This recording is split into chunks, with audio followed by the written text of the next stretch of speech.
let me very quickly acknowledge our partners from GEAPP, Umang, who's here, and his colleagues for something that we intend to do, a project that we jointly intend to do over the next 2 years, looking at the nuts and bolts around the big ambitions on energy transitions, on going green, on building renewable capabilities, of moving to a low carbon energy framework.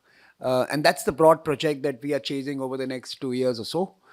This happens to be the first convening under that project. So you were there when it started. And hopefully we will have a number of interesting knowledge products and platforms that we shall roll out as the project unfolds. Now, of course, today we have a series of speakers, and I don't want to take any more time, who will look at it from their own vantage points, the financing aspects, the governance aspects. Some of them will speak from the private sector perspective. And of course, we also have Mr. Ashish Kumar Singh, the additional Chief Secretary, who is a broad experience around finance, energy, and of course, transportation.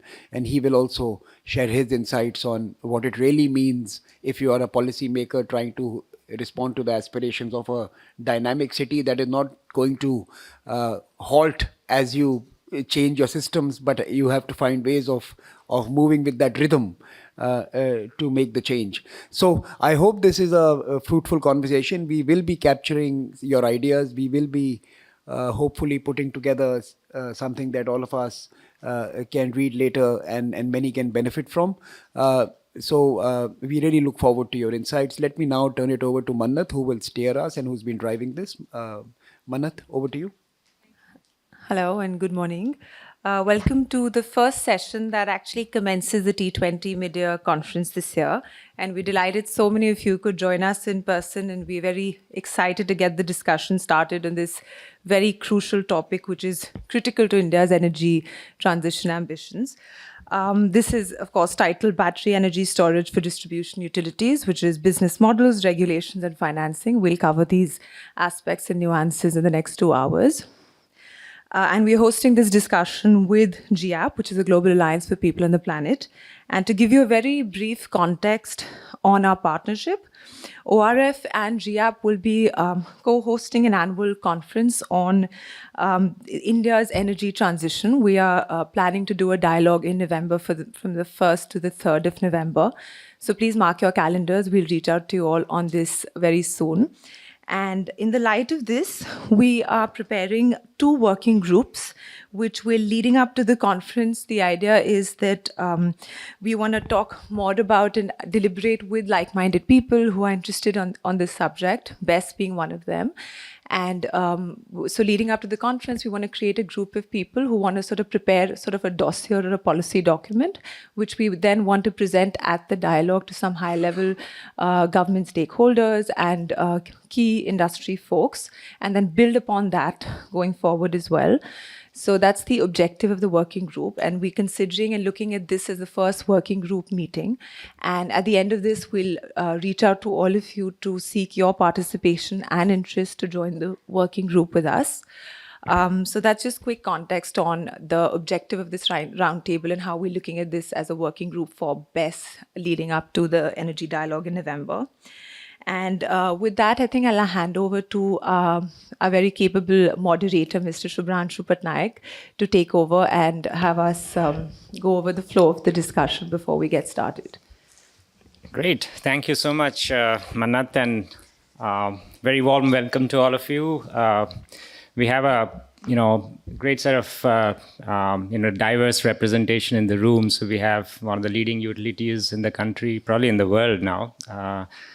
So we have representation from Tata Power. We have obviously the multilateral development banks and philanthropic donors represented here from a financing perspective. We have representation from the government. And of course, Dr. Chatterjee joins in, one of the foremost thinkers as far as the electricity market is concerned. And I know he's a great advocate of stories as well. So that. And then, of course, the storage developers and proponents of storage themselves. So it's a great diverse representation. Thank you for taking the time. So what we'll do is, this is my thought, but this is a roundtable. So therefore, feel free to jump in and, give in your points at each, wherever you feel comfortable, honestly. But the way we thought we could structure this is, of course, in three parts. One is, of course, Dr. Chatterjee comes in and gives his initial thoughts. And he's seen it from various perspectives, clearly. He's looking at it from the markets, resource adequacy perspective, which is more long-term in nature, but also the shorter-term requirements from, let's say, ancillary standpoint and such. So let's hear him out on that first. But then after that, we'll possibly divide it into three parts. One is look at the importance of BESS from a distribution perspective. So we'll hear out Abhishek in particular. He drove a project in his erstwhile organization on storage, one of the leading projects in the country in a way, and has, I know, applied himself greatly on this subject, frustrated himself, gone through the process, all of that. So he knows exactly where the barriers are and what could be, the issues in the investment angle as far as BESS is concerned for distribution. So we'll bring him out, hear his experiences, but debate after that around, what is the importance of BESS and how do we capture it for two important stakeholders. One, the investors on one side, clearly, because they are interested and they'll, we need to obviously look at how to structure it best so that it's a business proposition for them. The other is, of course, the utilities and the regulators. How do the utilities justify this investment and how do they get it passed through the regulator? So I think that's the first instance that we'll focus on. The second is all around regulations or business models, what business models will work in this segment. There are, given that storage is so flexible within quotes by itself, it's an energy element which can qualify as a source, can qualify as a sink or a demand, and everything in between. It is a fairly flexible source, so obviously it lends itself to plenty of business models. So what are the ones that we are really prioritizing for early actions with the set of stakeholders that I just named, which is regulators, investors, all of that, so that we get, scale going and we get investments going fast. So that'll be the second element. And third, of course, very important, we'll look at financing as well. So what are the financing related challenges and how do we resolve those? So that, in a nutshell, is how I thought we could look at this. Now, I'll just spend 2 minutes, outlining where or why distribution in particular is so important to this whole debate, right? Or not debate, to this whole context of battery energy storage systems.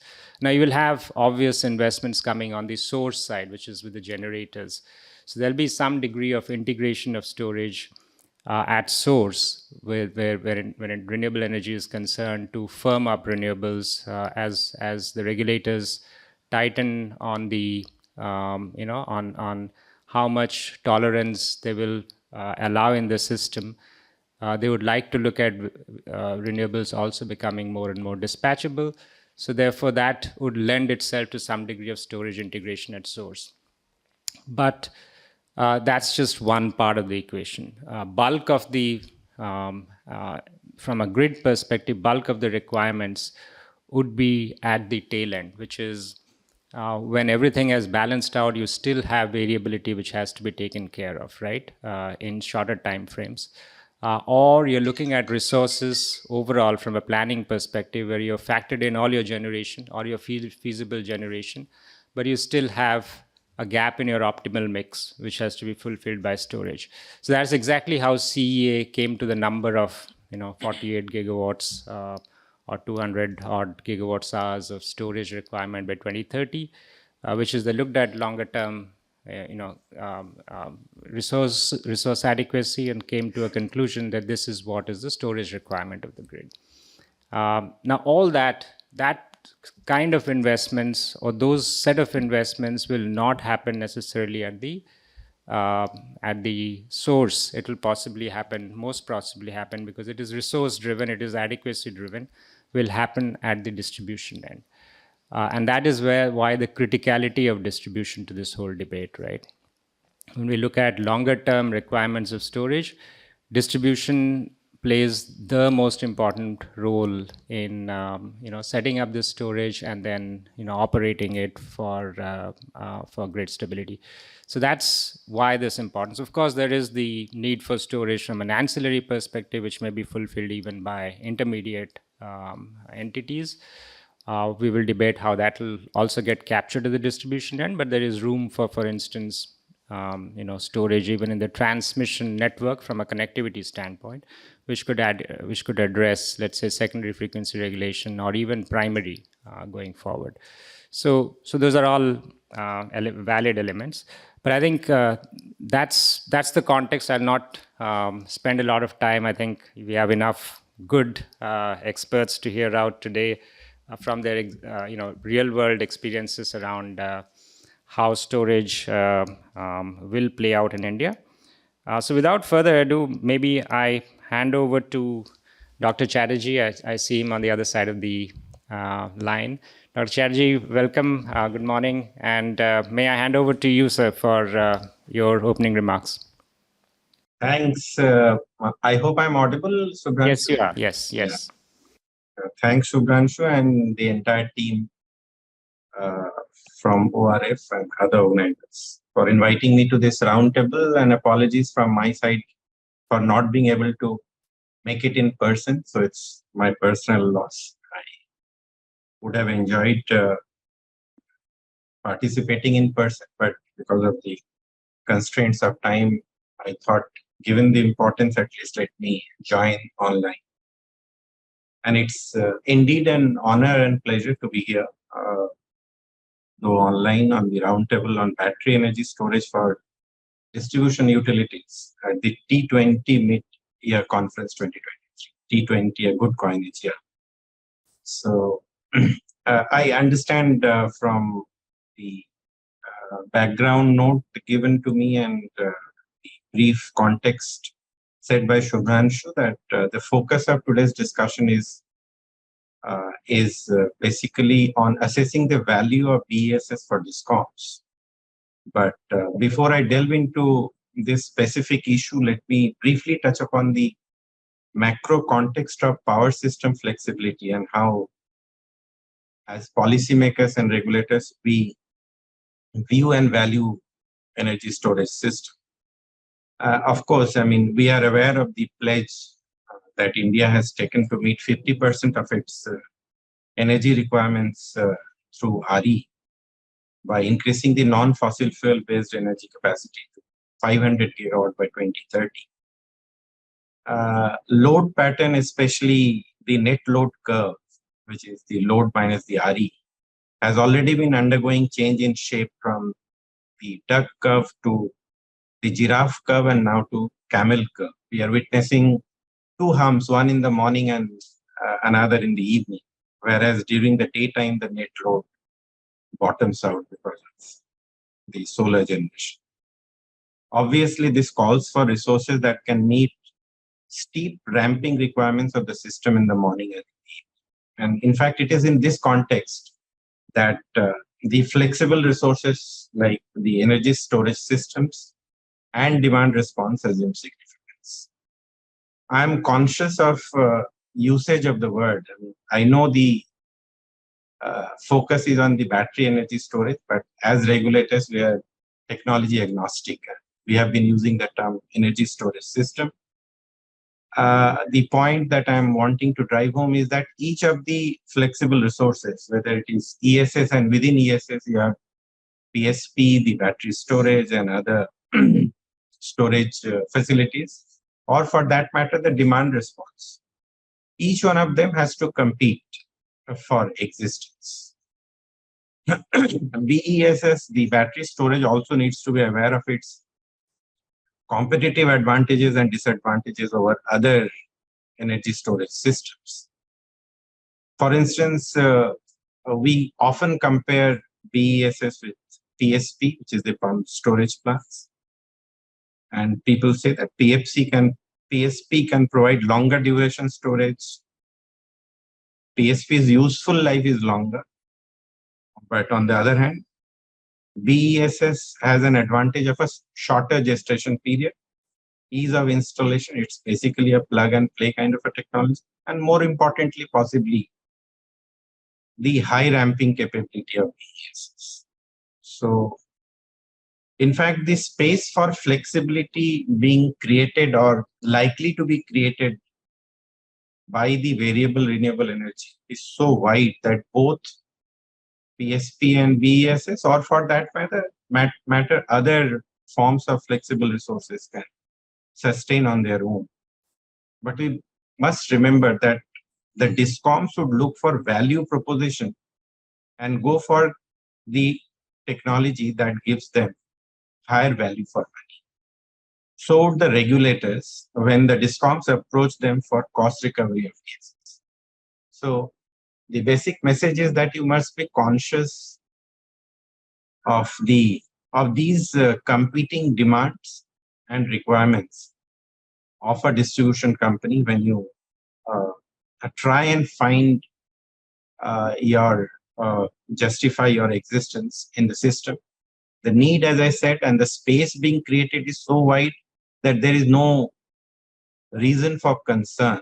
You will definitely have BESS, will definitely have its own space. I'm sure the experts who have gathered here would have perspective on all these issues. And basic objective is to generate debate and help you make a stronger case for battery storage in terms of value for DISCOMs. Let me briefly talk about the policy and regulatory front space that we have carved out and created. And Shubhranshu in his opening remarks did mention some of them. And I must tell you that a lot has been done and more are in the offing. I mean, we still have more demands coming from the sectors, the stakeholders about further facilitative framework. But to put the thing in perspective, targets have been set, CES projection as Shubhanshu mentioned, the energy storage obligation has been notified, several benefits have been extended, including waiver of interstate transmission charges and losses for the energy storage system per se, which also includes the battery storage. As regards business models, in fact, the Forum of Regulators has worked on a report recently that has highlighted various business models, including independent energy storage system with or without tolling arrangement. A DISCOM can have a tolling arrangement with a BESS, where the DISCOM provides the power to charge and the ESS gives that back. You can also choose to have a business model which is independent ESS without any tolling arrangement, and you can get your own power to charge your battery. ESS as a transmission asset and USS as a distribution asset. We already have a number of examples in the country where the DISCOMs themselves own the ESS, especially Purulia pump storage of West Bengal. It is owned by the DISCOM in West Bengal. There are other models which are evolving, and they have been gone into detail in this report of the Forum of Regulators, wherein, in fact, the forum had constituted a high-level working group to look into various business models, and they have been articulated in detail in that report. And for the DISCOMs, what is the use of ESS? We know, and I think this would get repeated over the day in your roundtable, of course, for managing its peak, time shifting, distribution upgrade deferment, and also to avoid DSM penalties. And so ESS makes sense, or battery storage makes sense in multi-use cases. And in that context, at the central level, we have created, enabling regulatory and market framework. First important thing that we have done is in terms of a definition for ESS. Secondly, if you are a BESS or a ESS, you need to get connected to the system. You need to have access to sell your output or charge your battery, and at the same time, you should have enabling framework for participation in the market. So we have brought in the desired clarity on connectivity, access, and your market participation. And one important thing that we have done is that we have treated the energy storage system at par with a generating station, which in fact absolves you of the hassles of going through a licensing. You can have a look at the FOR report. There also, even at the distribution end, we have said that distribution, the energy storage or battery storage could be conceived as at par with a generating station, and if they are charging from the local system, they should not be treated at par with a consumer, because the moment you treat them at par with a consumer, there will be issues about the tariffs, open access, and several other issues. Because you can treat as if it's a generator and it's its fuel resource. Like a generator can use coal or any other gas or any other fuels source to be able to generate and supply back. So even for BESS or energy storage system, you could treat as if when they are charging, they're using it as their fuel source, for which there would not be a separate requirement of regulatory approval. That's a recommendation. As I said, from the forum, it's more recommendatory in nature, but then generally, once you have some broad framework which has evolved as a consensus in the forum of regulators, some states start acting on that, and we look forward at CERC, we look forward to some of those progressive recommendations getting rolled out in near future. We are working on the revamped grid code, Indian electricity grid code, which is at advanced stage of finalization, and we are hoping to have it published, finalized this month itself. And this will bring further and greater clarity in terms of the participation of the energy storage system in the market, scheduling, how they would get scheduled, how their consumption and injection would be treated. Those clarities would be provided in the Indian electricity grid code. Lastly, I would also like to briefly touch upon this important element. One is on the resource adequacy that Shubhanshu rightly mentioned. And also the second important point about the area control error, which we have been trying to articulate very clearly in the grid code. First, on the resource adequacy, yes, Government of India, especially the Central Electricity Authority, is also working on a broad guideline. In our grid code also, we are trying to give a broad contour of the resource adequacy. And we are trying to develop separately through forum of regulators a model regulation on resource adequacy. So the moment the construct gets created, the value proposition for flexible resources will get further highlighted. The states, we are trying to make a case based on some simulations. We have done one simulation based on the western region demand pattern and the resource adequacy requirement in that particular region, and trying to show the value of flexible resources and most of the energy storage system, how and why they need such flexible resources, and how it is more most optimized cost solution than going in for a baseload station to meet their peakiest of peak or meet their peaking requirement. Another and last important point that I would like to emphasize on is the need for area control error. Again, we are emphasizing through either the ancillary services regulation or the DSM, and now IEGC is in the offing, that each state possibly needs to maintain its area control error or keep it as close to zero as possible. And for ensuring that each state is able to maintain its area control errors close to zero, they will need such resources which can quickly ramp up and ramp down. And all these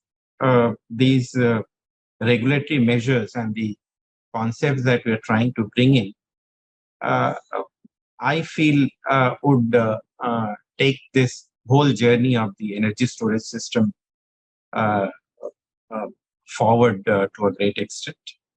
I would not like to dwell further on this whole issue. There is a lot that one can talk about the measures that have been taken in detail, but I look forward to a healthy debate around this important topic. I am sure at the end of the roundtable, we will all come out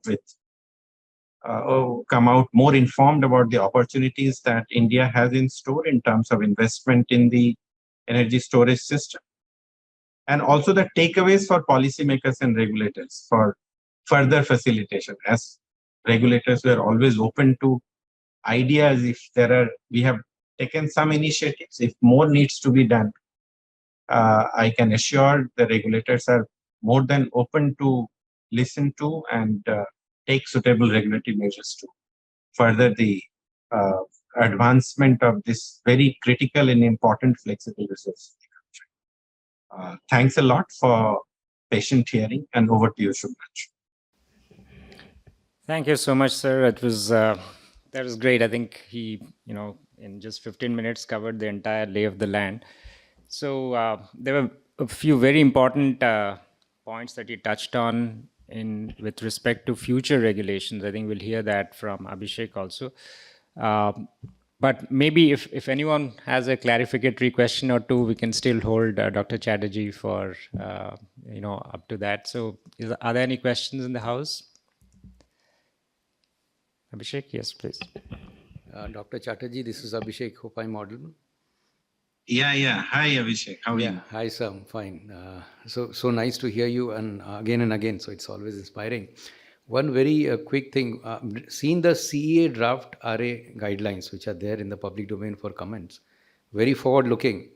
But one thing we get stuck to is these are the other day guidelines only. So it talks about all the measures that you have already outlined. How storage can be utilized by the utilities, including the DISCOMs, for their resource adequacy, including network planning and power planning both.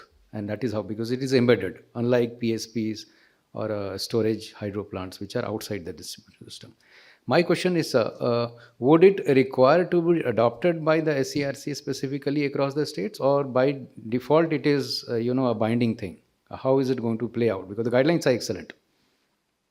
Yeah, see, I mean, there also, if you have a look at the rules framed by the Government of India, one of the rules has a small chapter on resource adequacy. There also the Government of India talks of the regulations to be framed by the state regulators and model regulations to be framed by the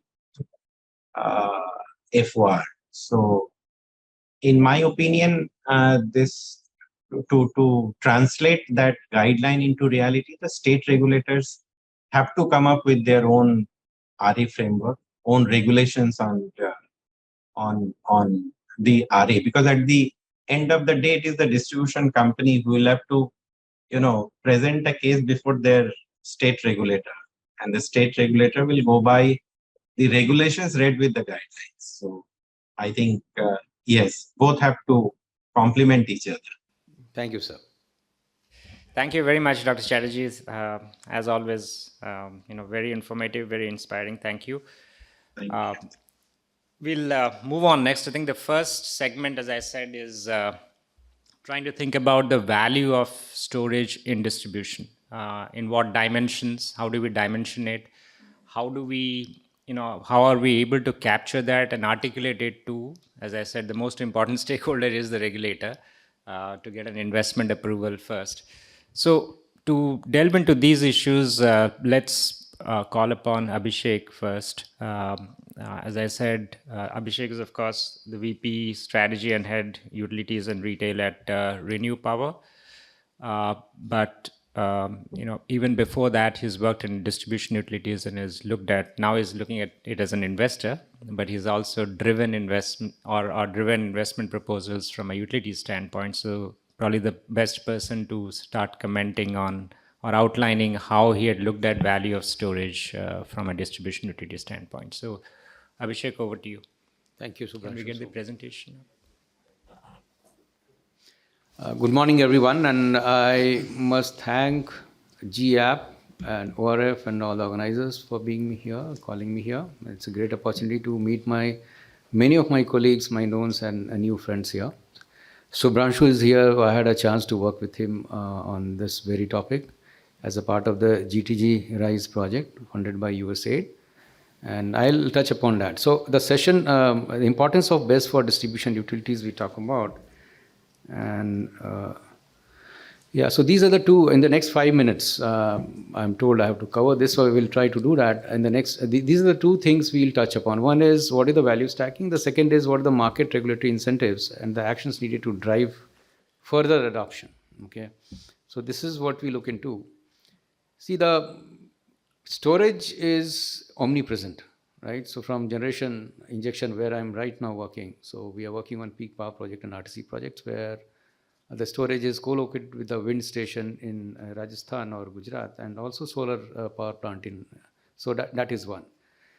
And second is at the distribution level, and the box in the between, the distributed storage which you see, this is at, say, power transformer level, 33 kV, 66 kV, and also 11 kV. And then you have behind the meter, which is the customers, and then you could have commercial storage, C&I customers. The values you see I have clubbed or divided into three parts: energy benefits, network benefits, and ancillary benefits. And in each of these domain, I have tried to further segment into what are those benefits. Now, a distribution utility would go for energy benefits and network benefits altogether. Ancillary benefits might occur and more useful for the utility scale, the bigger one, which is at, say, injection point of or point of coupling of the solar and the wind stations. The bottom side, you can see it's a continuum. So it could be a high power application ranging to the high energy application. And discharge duration would range from seconds to hours. If it is a high power, seconds, duration more, that is hours, then it is a high energy application. Now, DISCOMs or different stakeholders would have the need of storage falling in anywhere, any point on this continuum. Okay, so the C rate or the charge rate will determine the same. Now, in a distribution utility, I'll focus on distribution utility. This is a typical load duration, annual load duration curve of a distribution transformer. You see here, this is a 630 kVA DT rated capacity, and the x-axis is the 30-minute instances in a particular year. So year has been divided into 30-minute time block each. Now, you see for 80% time of the year, this loading is almost to 20 to 25% of the rated capacity. This is not desirable, but you can't help it because the pickedness of the load, and this is typical of Delhi, for example. Okay, so the efficient operation of a distribution transformer happens at 50 to 60% of it. This is designed. Okay, now we need to improve the loading pattern, but the peak load, which is less than, say, 1% time of the year, you see the 100% on the y-axis. That is where the problem is. It is rising at a faster pace than the base load. To shave that off year on year on year, the SERCs approve upgradation of these DTs. So you are able to shave off the peak, but with additional wire, and the entire utilization pattern remains the same, 20-25%. What is happening? We might see that the AT&C losses or the T&D losses per se, specifically, which is the distribution loss, is going to plateau at certain level. Maybe the Delhi DISCOMs, we were at 7 to 8%. Now, to go beyond further that, we'll have to see one of the major intervention would be how to optimize the utilization pattern. So battery is going to play a very, very important role. This is a glimpse of the study that we did with thanks to USAID, GTG RISE team and NREL, and July 2020 it got published. 4 major takeaways from this. One, the battery storage. And this was impact of the battery storage and the EV charging on the distribution grid. So you see that load duration curve, multiple charts. Please focus on that when you have the use cases. There are, sorry for this very small font, but then there are 4 cases presented over there. One is the baseline. Another is baseline plus upgrade, thermal upgrade. That means you add wires. Then baseline BESS with 70% and 65% threshold. That 70% is discharging, 65% charging. and then other is 70-50. So 70-50 case is the best case, where the 80% time of the year, the loading pattern improves to about 60%. That is the desired thing which I tried to explain in the previous slide. And that was the outcome of the study as well. On the bar chart side, you see in that 70-50 case, actually there is a reduction in the DT technical loss with the BESS. And that is what is desired. The bottom left chart, you see the valley filling. The battery energy storage is doing the work of valley filling in the demand. So it's when the battery is getting charged. And then peak shaving. So at that point in time, the load is being served from the battery. So it will run parallel to the DT in the peak hours, right? So that is how it is also improving. And this is the cost part. So you have 50%, the yellow portion is the 50% of the cost is battery cells. Balance is so EPC and balance of plant, etc., etc. So this was a very good study, and that was in July 20. And then what we did was, in the year 2021, that is serial number 2, in BSES Rajdhani, my previous company, we commissioned 1052 kilowatt hour of cumulative capacity, not a large one, but in the DT parlance, it is a good number at 6 different locations. So it was a good journey. Regulatory, this is under the regulatory approval. The Honorable Commission approved that. It is under the rate base capitalized by and owned by the DISCOM, that is BRPL. And yeah, so not to forget, Tata installed 10 megawatt 1 hour BESS grid station under POC grant mode in 2019 February, I guess. And I'm in touch with my colleagues there, Lalit Vasan, for example. He's also saying that it is good, doing a good work in managing the DSM penalties. Okay. Then the guidelines for procurement of energy BESS, this is a good one from MOP, which was issued in 2021. Basis that SECI had also floated utility scale tenders. MOP GUI issued clarifications as to what do you mean by ESS under the Electricity Act. This was the important point which we faced the challenge when we were before the commission with the detailed project report, trying to convince them that there is some legal basis to what we are trying to propose to you. But that was not then. It happened afterwards. And this is a very good point which they have clarified the entire power value chain, wherever the storage sits, what is the role, what Dr. Chatterjee was also trying to. CRC ancillary service regulations, market-based SRAs and TRS have already been introduced from 1st June 2023. This TRAS is already been notified. It's going to be operationalized now on the IEX and PXIL, the 2 major exchanges in our country. IEGC draft already talks about ESS. It has already been defined. Detailed operational procedure has been given over there. That came in 2022. DSM regulations notified, and they are already effective. Draft RA guideline, which was talking to Dr. Chatterjee, is there in the public domain. It talks about integrated resource planning and how storage can play a role for both DISCOMs as well as grid operator, which is SLDC and RLDCs. Then very recently in 2023, I think it was in February, CRC introduced high price day ahead market, which is a part of the integrated day ahead market mechanism. It is an energy intervention. So battery energy storage, amongst others like imported coal or gas, they are eligible to participate. 20 rupees is the current ceiling, that is a dynamic ceiling. Now this is my last slide. So there is a need for a regulatory clarity on battery storage role in the distribution network. So MOP has already issued and clarification. CA has issued the draft RA guideline, which is under process. And what Dr. Chatterjee said, and that was my point, that of course it has to work in tandem with the regulators. So my thought and my personal belief is this CEA guidelines would be taken through FOR route, where all the CRCs are members and CRC chairperson is the chair of the FOR. So when it gets driven there, so that is the regulatory community, and it becomes easier for the regulators to adopt it. A draft IGC is mandating filing of RA plan by the utilities, load serving entities, but much clarity at SERC level is desired for rapid adoption. And that's what I have tried to summarize over here. Like for example, in DISCOM's RA plan, capacity credit for storage needs to be defined. How much is going to come up? The RA plan talks about capacity credit of storage, of wind, of solar, etc. But how much? For example, there is no trajectory. So we love trajectories in India, for example. So we have other RPO, we have storage, ESOs, obligation trajectory. So how much should come from the DISCOM? So the mandate for SLDC to have adequate secondary and ancillary reserves within the state network with share of BESS truly identified in certain trajectory format.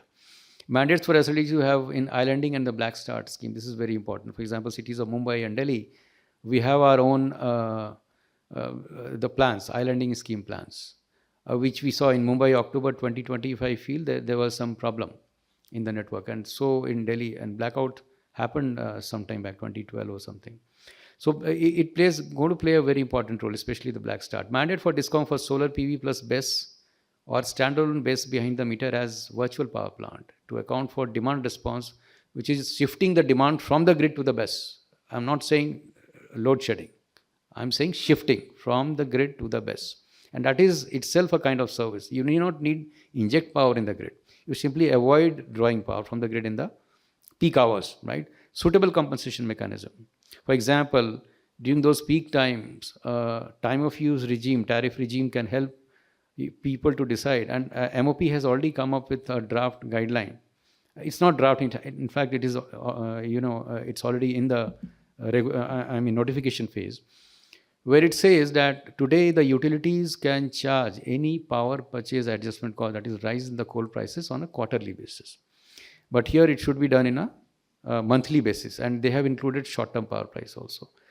Transformer utilization to 50-60% should be mandated in the regulations in the SERC, and also unified DERMS integrated with the DISCOM SCADA for managing all the DERs. So this is very vital. The last point, in fact, a day before I was in Jaipur, there was a paper released on how a DSO-TSO coordination is going to happen under UISS project. So there is a need for demonstration projects at distribution grid level, and for that we need the help of likes of GEAPP or ORF, or maybe so grant funding of pilot projects, and see how that last mile viability gap can be addressed, and then it can be initially demonstrated that it is going to be self-sustaining mode. Multi-laterals corporate donors can provide risk guarantees and low-cost funding. Technical assistance support for DISCOMs, capacity building, like for example in GTG RISE, which has already happened. The second one is about World Bank, is already given at SECI level. Maybe the utility scale bigger one, maybe the same can also happen at the DISCOM level. And international market learning, again, that's what we did with NREL and others coming in, is also very, very vital on a continuous basis. Thanks a lot, and sorry for exceeding the time. No, you're well within time, Abhishek. No problems there. Thank you. Thanks. That was insightful. So maybe, on this itself, can we have the next slide? Do we have points for discussion? Okay. So I think you touched most of it. So is there a framework approach that can be devised for justifying value, right, for distribution? So that's something that Abhishek already touched on. We could debate that in this house. The second is, of course, you didn't say that in as many words, Abhishek, but the fact that when you take it to a regulator, they almost expect that you are not supposed to have any DSM penalties. Well, that's the biggest value driver when you look at storage. And so how do we break this logjam? I think from a storage standpoint, if I were to recall the study, Abhishek, correct me, keep me honest here, the biggest value obviously came from ramping. And the second value driver was, actually the biggest was DSM savings, and then was ramping. So if DSM savings is taken out, you only have ramping support to depend on. And although arbitrage is something that we talk about so much, it plays out differently at different points in time, right? So it's not necessarily the most important value driver for storage investment at the distribution level, at least. So how do we therefore build a framework which justifies investment is, I think, a big point. And transparently, we know that there are DSMs being incurred by the distribution utilities. Why shouldn't the savings be something that regulators recognize, right? Something that I think let's call the elephant in the room. That's a big issue as far as investments are concerned. The third element you brought out, Dr. Chatterjee brought out, is I think in the long run, resource adequacy framework should help, certainly. So let's talk about what could be the enhancements. You spoke about capacity factors or capacity credits for storage itself. Yes, that could be something that can be looked at, but let's talk about that as well. And the final, I think Dr. Chatterjee alluded to some of the business models, but is there a way of centralized procurements also from storage standpoint to drive down costs, right? Can we lean on some centralized procurement models? It's beneficial to the country as a whole. We've done, really well in terms of mobile storage being moved forward. Stationary storage also, I think we can look at that. So let me open the house. These are just background questions. Don't get biased by this, but just keep in mind that we are driving towards some of these questions being answered, not necessarily today. We'll discuss the issues, but then the whole idea, as Manath outlined, was to set up a working group amongst ourselves to drive some recommendations forward for regulators and policymakers, which could then be useful, right? And this is the right time, as you heard Dr. Chatterjee, a lot in the offing. So this is probably the right time to give pointed, precise feedback, which could then be incorporated into policies and regulations. So I'll open the floor with that. Anyone can jump in. Maybe the first, is there a way we can devise framework for value analysis, which is scientific, which gives directions, very clear directions? It need not be something which is prescriptive to the last number or last digit, but can be a framework which gets adopted by distribution utilities to then justify storage. The floor is open. I think, I'll call upon Rupam. If you want to jump in, please. I think I'll give a hint to the group. I think, I'm not the regulatory expert, but maybe there's something here that's obviously happening, right? What we've seen is when you bake in the cost of batteries in an RE tariff, right? So if you have like millions of units of solar and wind, and you bake in a battery into that, and then you discover a tariff, and you take that to the regulator, we've seen the regulator has a much higher tendency to say, okay, I can approve this, right? It's happened in peak power where the regulators were, I think Daman Diu regulators, they approved it. And in the case of RTC project. And in the case of peak power also, there are a couple of regulators who have approved it, right? So I think there they tend to approve it. Of course, it's over a 25-year PPA, and the distribution company, when they're making that value proposition, they're saying, look, I'm getting this PPA for the next 25 years, and here are the terms in which I'm buying that power.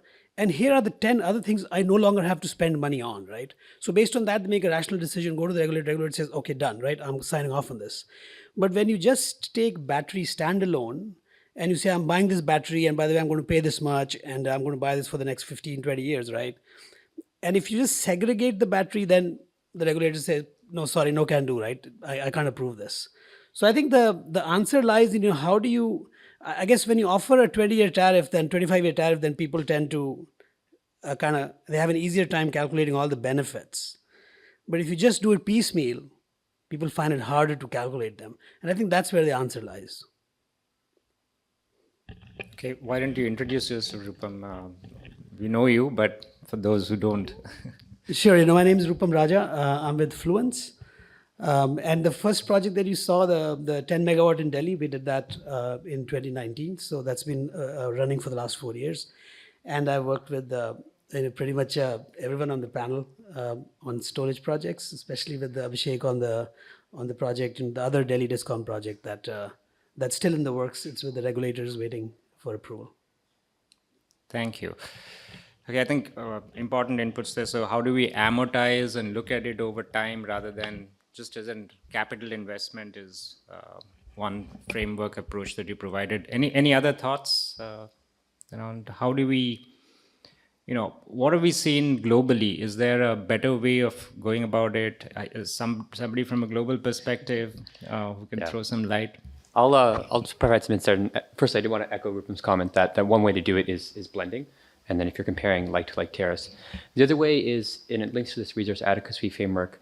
So when I worked for a utility back in Canada, we planned our capacity, as in our megawatts, separately from our energy, as in our gigawatt hours. So for example, we had one gas turbine, which had a very, very low CUF. We're talking 5% CUF. But it provided value, in our case, we're predominantly hydro, so for drought, we would have that backup capacity just in case. So the analogy here is if you look at, 5 to 10% of India's load is only being used, for less than 2 hours, right? So that's say 12 to 24 gigawatts of storage only needs to be 2 hours or less. And so there, people often say, oh, storage is too expensive, storage is too expensive. Well, if you look at the SECI tender, storage was about 10 lakhs per megawatt month, right? At the same time, we're approving new coal plants. You look at Lar was just tendered. Lar is something like 14 lakhs per megawatt month. So we need to have regulators get on board to provide that capacity credit, that capacity value, get away from the energy value, which that's one way to do it. The energy, look at the blended tariff with wind and solar. The other way to look at it is compare it to the fixed cost. And so you have existing assets like Kawas and Dadri, for example, which again, if you take their cost in terms of lakhs per megawatt month, it's much more expensive than storage. So, you mentioned resource adequacy framework in the medium term. I think it's important to get that done as quickly as possible. And then I think it will become apparent that storage already is economic today if you're comparing apples to apples. So if you're comparing the capacity cost versus the capacity cost, or if you're comparing the blended cost versus the blended cost. Whereas right now, I think a lot of regulators are stuck in this framework where they're comparing the storage energy cost to the base load coal cost. And we need to really shift that conversation. Apples and oranges, yeah. Yeah. Why don't you also introduce yourself? Sorry, I should have said that at the beginning. Sorry, I should have introduced myself. I'm Alex Hogeveen-Redder. I work for the International Solar Alliance, but I did capacity planning back in Canada, and I was working on energy storage as well with the IFC. Thank you. Know a lot of people here. Any other thoughts? Yeah, to just take forward, the Rupam's point, in Mumbai, after RE100, the regulator has given the green tariff, which is 66 paise extra, above your tariff charges and all. And to give this 100% RE throughout 24 RTC power, green power, with the hydro, with the wind and with the solar, still, you are, short of say 10-15%. And, battery, as we all agree, in isolation, if we propose to the regulator, because we have reached out to Delhi and Mumbai regulator, it's not coming out to be a viable proposition as such. So we are trying, the battery will be a proposition or a viable proposition for the utilities, provided, it will take care of, the RTC, it will take care of RE100 requirement of, the major customers like data centers and all. And obviously the other things what we have discussed in the peak load management and all. A different, perspective from the Mumbai point of view, because in Mumbai, there is a competition in distribution. And we have seen that, to compete each other, you have to, manage your tariff economically. And during daytime, 2 rupees, 3 rupees, 4, less than 4 rupees, the tariff is going on. And in the night time, right now it is capped to 10 rupees, but it is going up to 20 rupees. And, HP dam has come, as Abhishek indicated, it is going to be increased. Secondly, there is a corridor constraint in Mumbai, so take care of the corridor constraint to optimize your cost, to give RE100 and all. And we are trying to, bundle all these requirements such that, the battery can be a viable solution and, the regulator can accept that. Okay, so I think if I understood you right from a CNI perspective, I think it's a great point. It works both ways. It retains those consumers for you because the grid is not going to green as fast as the requirements are for the CNI customers given their pledges. How do you continue to serve them additional green power if they require so, but provide it over a longer CUF or RTC through storage? I think it's a great point. I think if we can package it and present it that way to the regulators, we have an easy investment approval route, I guess. So yeah, I think we will move on to the next one. I'm mindful of time, I think. Warm regards to all the speakers and our guests here. My name is Ujjwal Sonkar. I research on Indo-Russian relations and I collaborate with the Russian government on various levels. Some of the major ones I actually collaborate are the Russian Foreign Ministry, Russian Asian Consortium for Arctic Research, the Presidential Fund, Gorchakov Fund, and the Russian Ministry of Youth. My question to the speaker is that we just had a discussion about how the battery technology is critically essential. I am currently working in quantum technologies, and I'm currently having my own startup soon into quantum tech. I'm keenly interested to hear your opinions on how the quantum technology can be used as a breakthrough by simulating molecules to finding new materials which can be better for energy storage, such as building supercapacitors or finding ideal materials which would be more cost effective, easy to manufacture, and it could be a breakthrough which can be licensed into international markets as well. So we recently introduced the National Quantum Mission to set up those labs which would be able to simulate molecules. It can be widely applied on anything, including defense, including chemical industry and battery industries as well. So what I would like to hear your opinions on how this quantum technology can be focused to solving those problems which are related to energy for a nation. Thank you. Okay, I think this roundtable is not focusing on battery chemistry or technologies per se. So maybe we take it later because I'm a little mindful of time. But valid point, I think, in terms of when we discuss the battery world, obviously technology is integral to that, given all the range of technologies and promising technologies which are around the corner, while lithium-ion obviously is the one which has gathered pace. But let's take it outside, if you will. Is that okay? Okay, thanks. We'll move on. The next presenter is Dr. Amit Jain. He's the global lead of storage at World Bank. So Dr. Jain, over to you. We'll hear you particularly on business models, and of course, coming from the World Bank, on financing ideas as well. Over to you. Thank you, Subhanshu. Thank you very much. Before I start, Subhanshu, I must make sure that you have heard the great speech that I Have a Dream by a great person. So when I was a kid in college 20 years back, my professor also told me to dream that let's do distribution reforms. And we are still trying to get that dream a reality. And today we are also trying to live a dream, is to make storage, especially at the distribution level, which is again a dream. So in the next 5 minutes, we will discuss some business models which may or may not can help this dream to become a reality. Okay, this is not working. Very quickly, we will give a storage snapshot where we are both globally and in India. Yeah, so I will not spend much time here. We all know that India is a global leader. We have more than 100 gigawatts of solar and wind. The question we need to ask, how much storage we have in India, which is 0.05. That's the reality. Yes, we want to do 50 gigawatts as per CEA. Bloomberg says we can do 20 gigawatt by 2030. That's the dream, but the reality is right now we are at 0.05 gigawatts. Globally, countries are doing very well. Last year alone, 16 gigawatts have been installed, primarily by US and China. So India has a lot to do. We have a lot to catch up.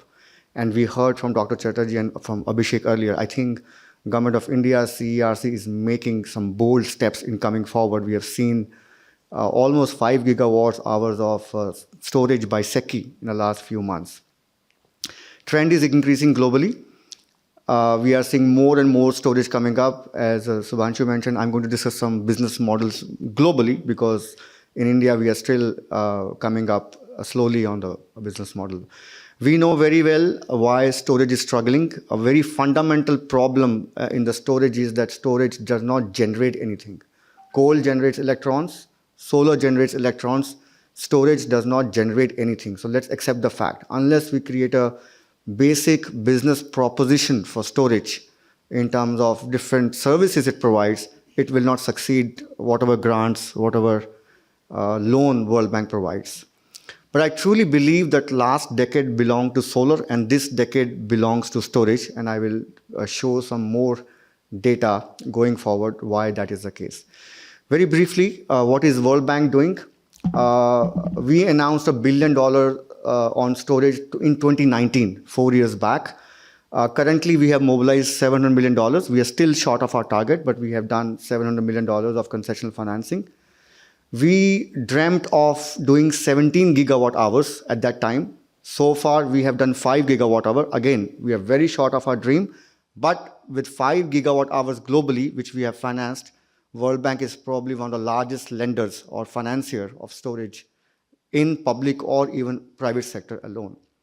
And we have 2.5 gigawatt of storage projects in pipeline, including in India. The storage program in World Bank is based on two pillars. On the left-hand side, we have projects, which I just described. On the right-hand side, we have energy storage partnership, which is kind of a knowledge platform. So what we do is, the projects which we have globally, we gather knowledge and bring it to this platform. At the same time, this platform provides knowledge to the projects on the ground. So it's a two-way exchange process, which has been happening for the last 4 years. As you can see in this slide, we are all over the globe. We invest in developing countries, more than 30 countries where we have investing and are investing in storage, ranging from large scale in India to small scale in Maldives. We are now designing a performance test bed in Morocco as we speak for battery storage. So this is the kind of depth we have on storage. Again, World Bank is not alone. When I talked about the partnership, we are basing this partnership on 40 global partners. Now, these partners are manufacturers, these partners are associations, these partners are think tanks like Niti Aayog. This is the strength of the World Bank Energy Storage Program. We derive our strength from these partners, which tell us how and where the storage will go. And these partners deserve the recognition for where we have invested 5 gigawatt hours so far. Now, let's talk about something more real thing. We discussed very briefly that these are the 4 business models where globally storage is working. Again, Bloomberg reports 50% of the storage projects are towards arbitrage, towards energy shifting. Next year, this is going to be 73%. By 2030, this is going to be 60%. No matter what, energy shifting, peak shaving, arbitrage is going to be the main business model driving storage globally. Behind the meter, which is not happening in India, but it's happening in Germany, it's happening in Europe, it's happening in California, 30% of the storage investments are going in that direction.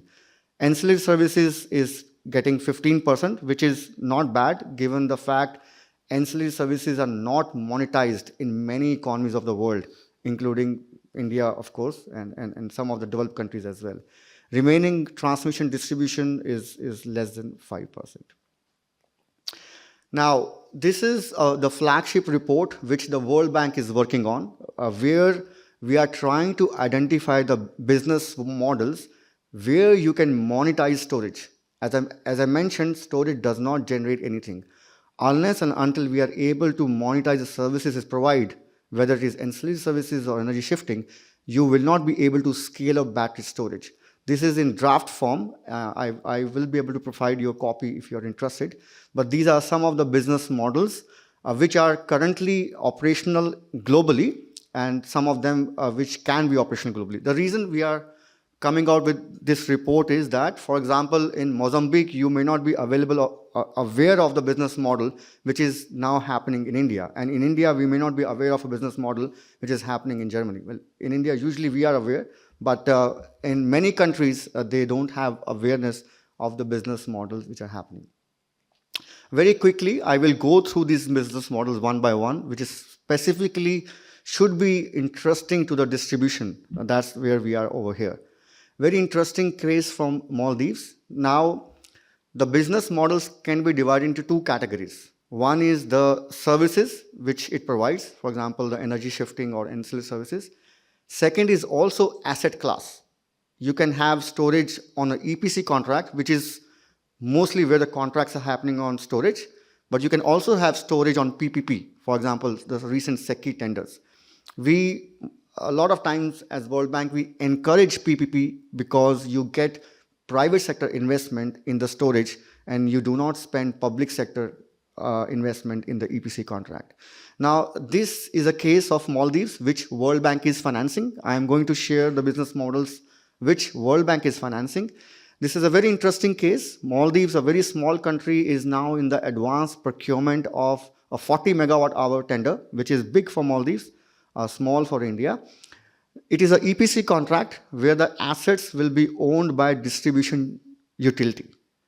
Now, the role of the EPC provider is just to provide the assets to the utility. But what utility is doing with these assets is very interesting.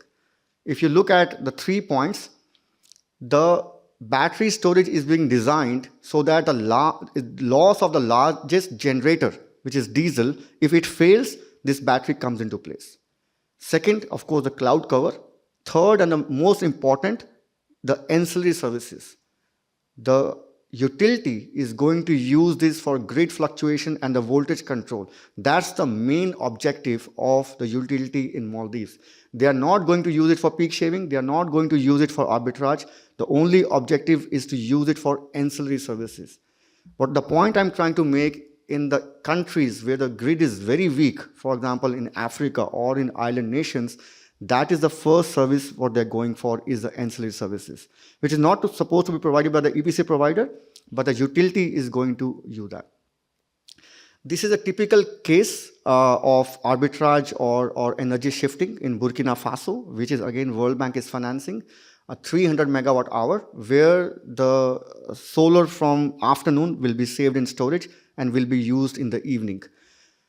The business case here is, like we did the peak power in India, the tariff in the evening will be around 10 cents. Why 10 cents? Because we are beating the diesel tariff. We are competing with diesel in Burkina Faso. So if we are able to come up with a tariff of 10 cents in the evening with storage, we are able to monetize the service which is provided by storage in this case. That's why this model is viable. India, I'm not going to spend time. We are all experts in what we are trying to do with India.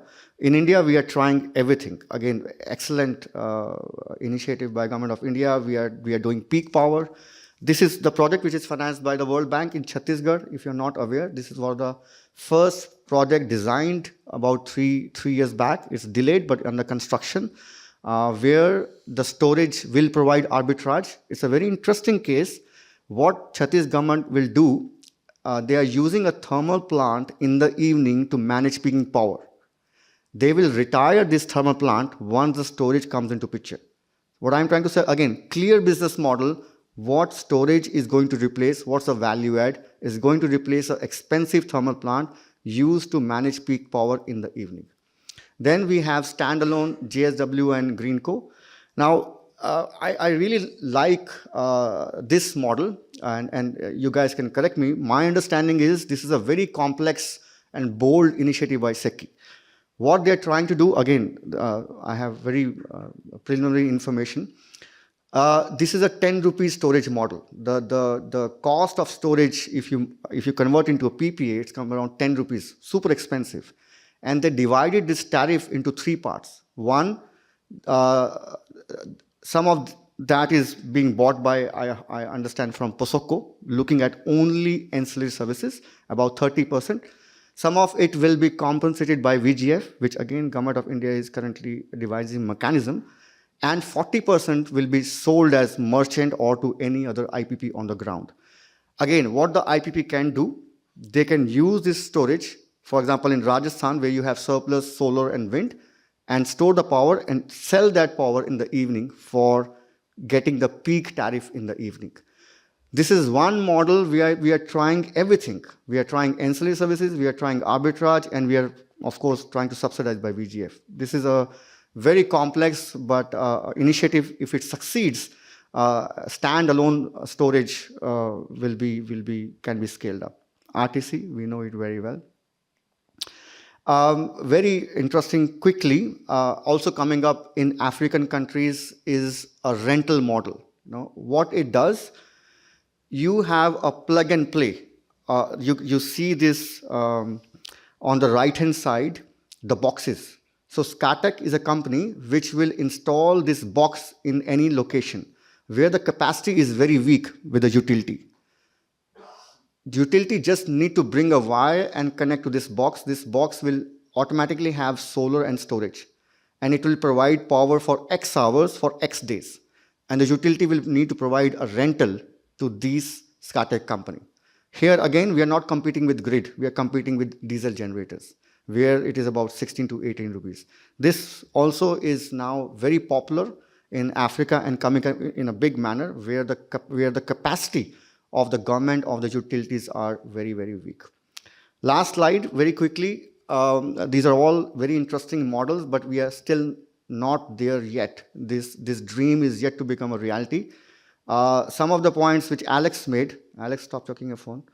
Alex mentioned very interesting point that the battery, if you look at these numbers, if you're only using storage as storage standalone, you use it for 12%. The availability of storage is only 12%. If you're using with RE, the storage is getting used only for 6%. So the prices we see, 10 rupees, storage is very expensive. Look at for how much time we are using storage, 6% and 12%. Whereas coal CUF is 60-70% and solar is 20%. So unless and until we are able to increase the availability factor of storage, we will not be able to monetize it very, very, very well. Again, we have a lot to do globally and also in India. Currently, we are at 0.05 gigawatt as I started. The goal is 50 gigawatts by 2032 by CEA, and projected is 20 gigawatts by 2030, but still a long way to go. Thank you so much. Thank you so much, Dr. Jain. The floor is open. I think comments on the models per se, and what can we contextualize in the Indian context also. You give us a lot of global examples as well.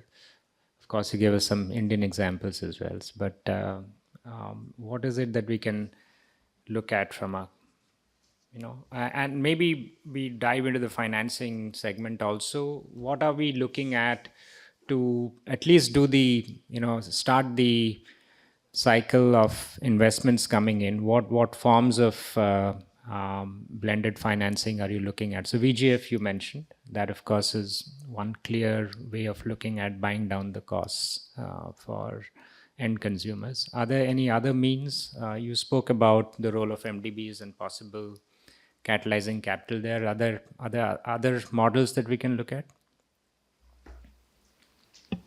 So we have an ongoing program with State Bank of India on solar rooftop with storage. So if any company, any RESCO player, any would like to install behind the meter, the financing is available today. That's point number one. Secondly, we are also in advanced discussion again with State Bank of India for storage only project for $250 million, where the models which I described coming up in India, both with DISCOMs and also with generators, can avail this loan with SBI. So SBI will act as a financial intermediary, where our loans will be on lent to the beneficiary, who could be a distribution utility, who could be a private player.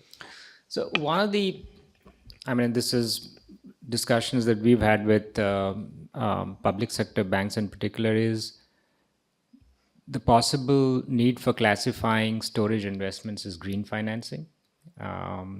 Is that something that you have also heard from PSPs? Is it something also to be represented to the policymakers? Because storage may or may not be conceived as green, right? But it is enabling renewables deployment at scale, and that's probably the reason why we are looking at storage in the first place. So I think recognizing it as a green investment could also be one of the facilitating mechanisms. Is that something that you've also been hearing? Yeah, it's a very important point, Sumashu. And as you know, World Bank only does green projects. So for us, it's definitely green. But you're right. There are challenges where storage may or may not qualify as green. So we'll be happy to share, because when we do our climate modeling, we look at what services storage is providing and how, to what extent that it is green or not green. Right. So we come up with a particular number. Right. So we'll be happy to share that note with you. Sure. But I thought that the government of India has already said that the National Clean Energy Fund and the Green Energy Corridor, both of them are actually eligible. BES is eligible for both those, access to both those funds. Yeah, so but that's agreed, sir. I think absolutely correct. Declared green. Correct. I was talking more about commercial investments, but you're right. I think they can tap into the government of India's sources of green financing. Absolutely. Correct. If I may. Yes, Sumant. It's when we've seen, you have this leverage and financing via SBI. How do we ensure that this financing is actually available, and what kind of capacity do we need to build within SBI, assuming they're not technical experts, and this is a very, very technical subject to gauge business models, etc., so that this financing is actually there in the market. So do you see a need for some kind of capacity building of SBI, and what kind of role we can play as we give grants for capacity building, and we are provisioning something for DISCOMs, but I think I'm realizing it's also very important to provision something for financiers, because this is a very, very complicated subject, and you have to assess business models at its merit, and enabling them to take a few risks. So how do we and it's a question, we don't have a banker to contribute here, but from your previous experiences with rooftop solar loans, we noticed that it generally goes to A-rated large CNI customers, and your mid-scale MSME customers that have great balance sheet but not the credit rating, and that's a very simple business model. So such a complicated financing with SBI, what role we can play, or others can play, so that it's really available. This is very important, Umang. Now, the reason I'm here actually is to meet SBI. I met SBI management yesterday, and this topic was discussed in detail with the managing director. So you're absolutely right. They also recognize that they need to learn more about storage. Last week, actually, the whole SBI management was in Australia looking at the battery storage appliances over there. So they are still catching up, because now India is moving very fast. All of a sudden, we are moving very fast on storage in various business models, but there's a huge capacity building gap in SBI. So again, what we did in solar rooftop in 2016, the market was very weak, both in terms of financing and in terms of capacity building. But to give all credit to SBI, they were the first one who came forward with a $600 million loan, huge loan at that point of time. They were the first risk taker, and now all that loan is deployed. Yes, it has gone to the top tier customers, but it has also gone to some MSMEs, because you can very well imagine in 2016, when solar rooftop was not taking off, they relied on the low hanging fruits. But now now the demand is coming up from bottoms up, where MSMEs are reaching out to SBI.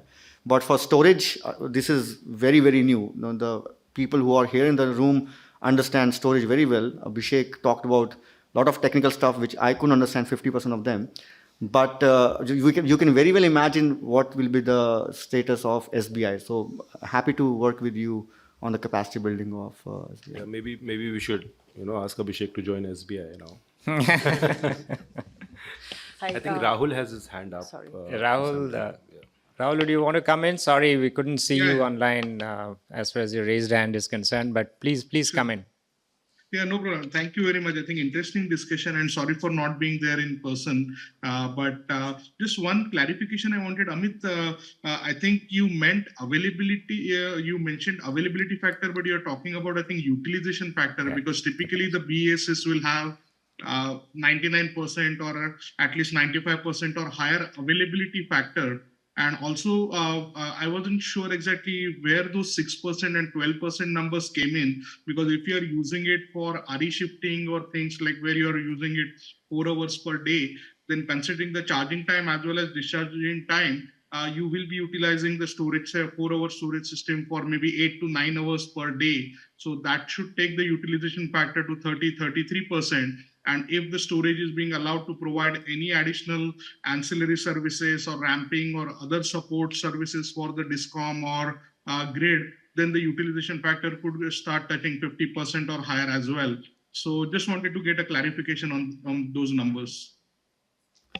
So Rahul, first of all, the presentation I made of dream is actually your dream. You have been working hard for last several years. So I think your dream is finally coming true.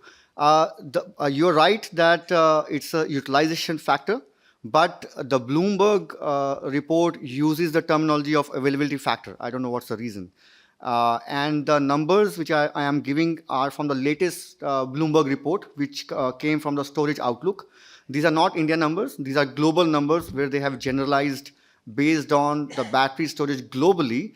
This is the utilization factor, what they have experienced in this. Okay. Maybe they have Okay, no problem. normalized. So we'll work with others and Bloomberg to get clarification on that, because we do manage actually as a customized energy solutions now more than 1800 megawatt hour of energy storage on the electricity market. And the utilization factor, if you consider both charging, discharging as a utilization, because that's a role of storage, then those numbers are definitely higher than 25% what we are seeing if you're optimizing it in the market. And many times, even if a 4-hour storage, actually, if you are using it in a market base, you can actually have 1.5 cycle or 2 cycles, in which case the numbers are actually substantially higher than 30-35%. So I'll work with other members and try to get clarification from Bloomberg, because I think those numbers are just wrong.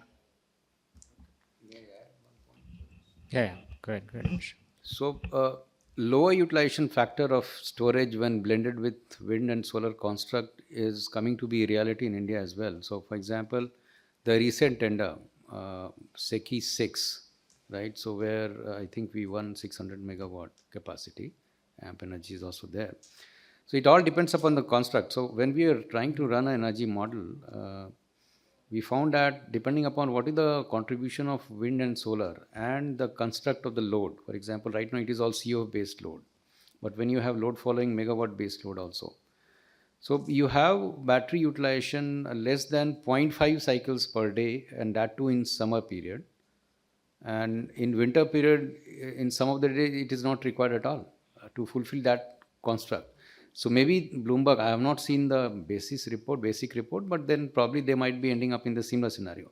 So this is becoming a reality. So when you are mixing wind, and that to different wind profile states, where they are able to match and make up for the CUF requirement in the tender, battery may not be required at all. So you may have to program it, okay, don't, the construct is charge the battery using solar, which is cheaper.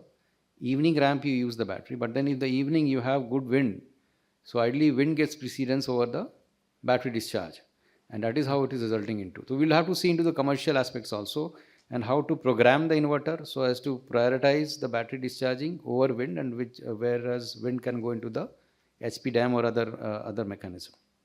Yeah, we get But again, Avik, the wind, it's not that just wind is there, it's so much surplus wind on the grid. If you see the wind numbers in the Indian context are so small that unless you are basically keeping the storage at a wind site and you are getting constrained from the substation capacity, I don't think there will be a situation where you are choosing wind or storage. I think generally in the evening ramping period and other thing, I think both can work, and typically the wind comes in little bit later in the day rather than the evening peak where the battery will be utilized. Also, other aspect I wanted to mention is when you're talking about utilization factor, I think Rupam made the point that many times if we start looking at standalone numbers, I think we need to also start looking at all the transmission investments what we are making. Particularly recently we did with WRI detailed work for state of Rajasthan, and the numbers on transmission what is coming up, because we are basically considering now all the ISTS waivers for these renewable projects and other thing, and we are looking at almost like 3 or 4 times the transmission than the entire state peak load being done just for evacuation of solar. And if those numbers go in, then actually the transmission will have a single digit utilization. With storage being added, storage can actually help not just improve the utilization for the storage and RE, but it will also help improve the transmission investment otherwise, which is going to be a huge stranded cost, ultimately being passed on to the customers and adding to the delivered cost to the consumers. Because one aspect which I feel sometimes we get missed out is that we look at these numbers of 10 rupee as a standalone storage numbers or other thing in isolation, or compare it with like 2 rupees solar.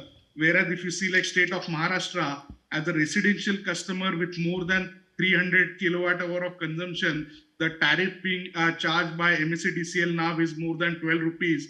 And if a customer crosses 500 kilowatt hour, which may happen if they have a electric vehicle and charging electric vehicle on their own meter, instead of having separate meter, they will be paying 14.5 rupees per kilowatt hour as a tariff.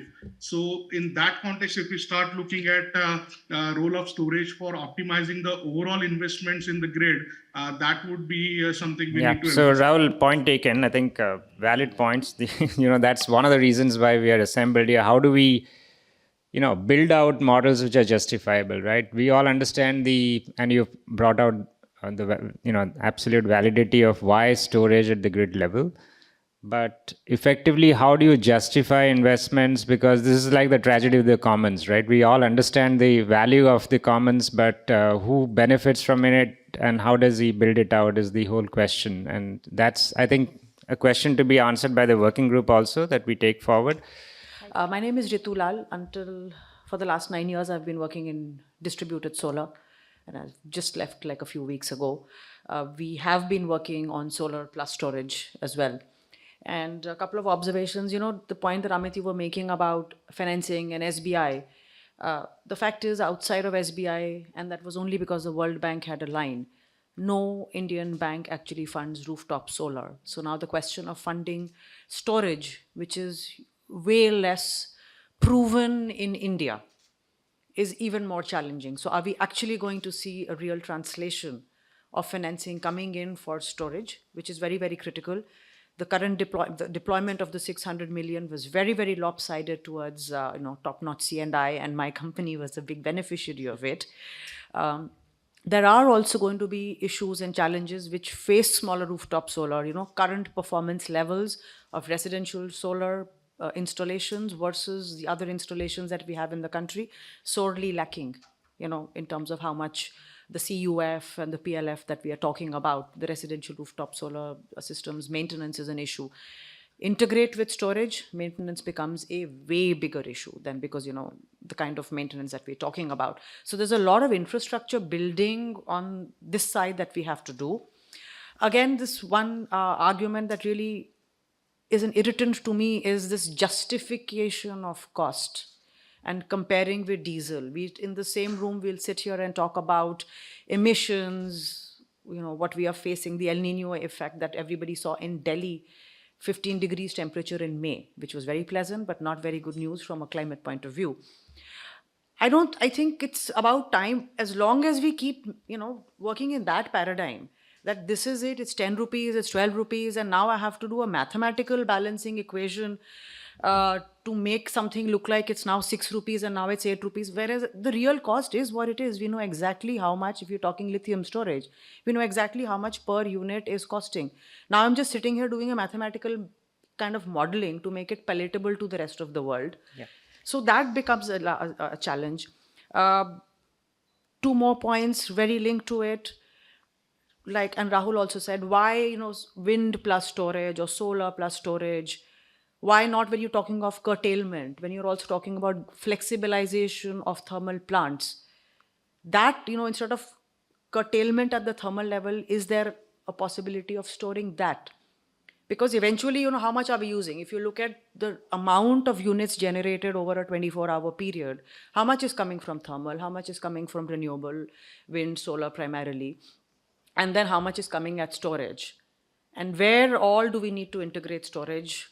Grid scale, behind the meter, smaller systems. It's got to be a combination, because right now it's very easy to do round-the-clock tenders, and we had this discussion last night, because you do not have that level of congestion. But you're going to very quickly get to the point where you're going to have local congestion points in the transmission and distribution network, where sitting here in Bombay, the fact that I have this massive, pumped hydro project in Kurnool is not going to help me, because I'm going to have to decongest here locally. So we're going to have to look at things beyond just the mathematical model to say, it worked because it was 6 rupees. Yeah. So valid points. I think, just a quick response and then we'll move on, because they're 2 very interesting case studies. I don't think the working group should be focusing on bringing down the cost of storage and justifying it. That's not that's not the objective of this. What we should be looking at is, this is my view, please debate it, my view is that we should find an articulation framework for justifying investments in distribution, right? Nothing short of that. There is a different stream of investigation and focus as to how to bring down the cost of storage. That will happen over time. But I think where it stands, it's still valuable, but it still gets missed out by the stakeholders who are the most important to get this approved and moved forward. So how do we build that framework to get it approved? I think should be our focus. That will be a good enough value addition from as you heard Dr. Chatterjee. They are trying out a lot of things, but if we give them some handles around what the framework should be, I think they'll be very, very accommodative of taking it forward. I think that should be the focus. Okay, I think we move on. There are two very interesting case studies. So maybe I bring in Mr. Kane first. This is Startup Power, of course. Yeah, I think we're running out of time, so we'll have to just crunch it a bit in terms of the case studies. There are two case studies. But yeah, Mr. Kane first and then Mr. Mishra. So good afternoon, everybody. I'm just sharing, the experience of Tata Power so far as the storage is concerned, in the exciting journey for last 4-5 years, And as I mentioned, we have the first, the Rupam was part of this project, 10 megawatt hour battery storage in Delhi. And, with all the challenges, we are using that. Second, we have done one community storage. This is 600 kilowatt hour capacity, is 150 kilowatt and for 4 hours backup. And this is what we have done for, the distribution transformer backup. And obviously, in India, we have longer feeders, more than 10 kilometers outside few locations. So at a fag end, the pole-mounted battery storage was also one thing what we have done in Delhi. So far as the Mumbai and Delhi is concerned, we have done very detailed study of the battery storage requirement to support the distribution company as well as for the transmission corridor and all. And as you rightly said, it is not aligned with only with the solar or the wind, to take care of the transmission corridor, because whenever the Mumbai demand increases around 5,000 megawatt, immediately, we have to push, our embedded generation or the hydros, to take care of, the curtailment and to take care of the transmission corridor. So we have given for the islanding and all around 100 megawatt capacity of, the proposals to the regulator and all. So I will speak more on the 10 megawatt battery storage experience in Delhi. This is a battery storage, 10 megawatt upper, 1C battery storage. And, this we installed in 2019, and last 3-4 years we are using that. And it is located in Rohini, Delhi, and it was in the interconnection of 466 kV grid, to only capitalize and to defer the capex in that particular area. As well, the applications, what we all discussed earlier, we have used that. So these are, the few pictures and the graphs from the 10 megawatt battery storage. Initially, for, the capex deferral, peak load management was the application for this 2 peaks, in Delhi, what we observe in the summer. To take care of that, we have used this for after the implementation of the deviation settlement mechanism. Earlier reactive penalty also we could save by using the battery storage. Although, the capacity 2000 megawatt and above the peak was upon utility, 10 megawatt is a very smaller capacity, but still to showcase, the application of the battery storage, we have used that. Obviously, energy arbitrage and frequency regulations are other applications we have tried. So these are few pictures you could see. And, recently we have used this till date, around 1000 plus cycles battery we have used, and the usage is around 1.2 cycles a day. And you could see that how the peak load management and energy arbitrage has been very effectively used. And in the last financial year, we could save around 1 crore rupees, through the energy arbitrage saving. And, this graph you could see in the demand, how much, the battery storage, the charging and discharging what we have used successfully. As I told, there are 466 kV grid station and interconnected, this 10 megawatt battery storage and connected on the 66 kV line. We could defer around 20 crores of the capex in that area by not adding, 25 MVA transformers in 3 grids. These are, the learnings and the challenges, what, I could say from the 10 megawatt battery storage. The use cases of the battery energy storage, obviously we have used it for peak load management, energy arbitrage, the deviation settlement, is the major use where we could save a lot of penalties on that. Earlier reactive power management also, it was successfully used. Safety issue, the dependency, Tata Power has tested different chemistries, because right now the dependency on lithium ion, NMP and LFP, these are the two established battery technologies, or, the chemistries are available.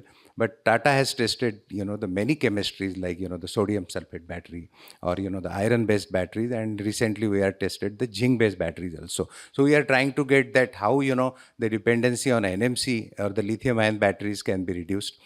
Because we have seen that the safety consideration of the battery, especially the designs of the battery and the battery storages from the Indian environment point of view should be done, because the temperature rise and all these issues what we have experienced in 10 megawatt battery storage, and the capacity of the air conditioning required for this, how we can optimize on that, because the auxiliary consumption is very high so far as this experience is concerned, and we are trying to capitalize on that experience to design the battery storage in time to come such that the auxiliary consumption can be also managed and optimized, as well the air conditioning load required for such battery storages, maybe container-based battery storage or in the full-scale battery storages can be done. Because we have seen that the monthly consumption of around 1 lakh units required for operating the 10 megawatt battery storage.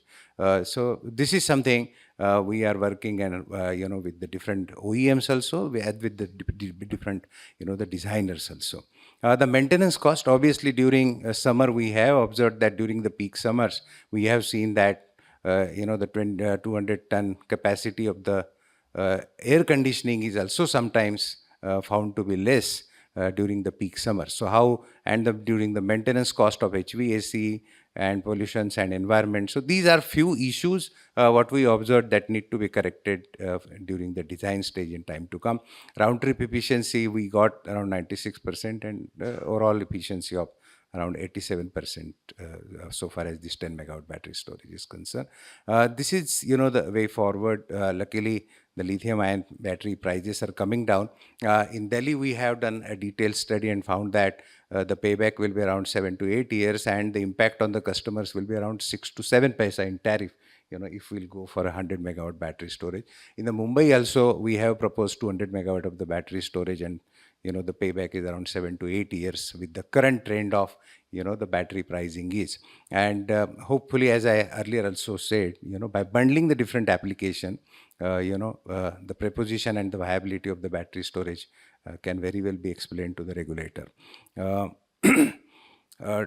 Target-based implementation of the storage, the storage purchase obligation have recently come, but it is very minimal, to push the battery storages very quickly, that need to be increased very quickly, and, that need to be mandated, as well as, the CERC, as mentioned, has given all the positive sense of regulation, but still the state regulator also need to come forward and accept that the battery will play a very important role. And hopefully, as I mentioned earlier, in Maharashtra, cost optimization is also a challenge for the utilities being in the competitive environment. Hopefully, the battery will play a very important role. Because right now, whenever there is, the transmission corridor constraints, they push us, SLDC push us to pick up the hydro. And, the hydro is generally kept for specific peak reasons. And if that is being used in other seasons, there is no other way other than the curtailment. So the battery will play a very important role. We look forward, if the price, the price range, what we have done a cost benefit analysis of the battery storage. If the prices of the lithium ion battery will come around $80 per kilowatt hour, hopefully that will be a perfect case, and hopefully the regulators will be in a position to push that forward. Obviously, there is a lot of research and development need to be there. Dependency on the lithium-ion battery need to be reduced, and other chemistries should come forward, especially from the indigenous, the chemicals available for that. Regulations, favorable regulations, lot of good steps, baby steps are already there, but still a lot of work need to be done from the regulation, especially from the state regulation, because as we are operating in 3-4 states, experience from Odisha is very positive. They are saying that you can come out with some battery storages which will give the best of the reliability. So if the regulators will be positive, accepting the viability of the battery storage projects, there will be, a very positive sense and a long way to go to adopt the battery storage in time to come.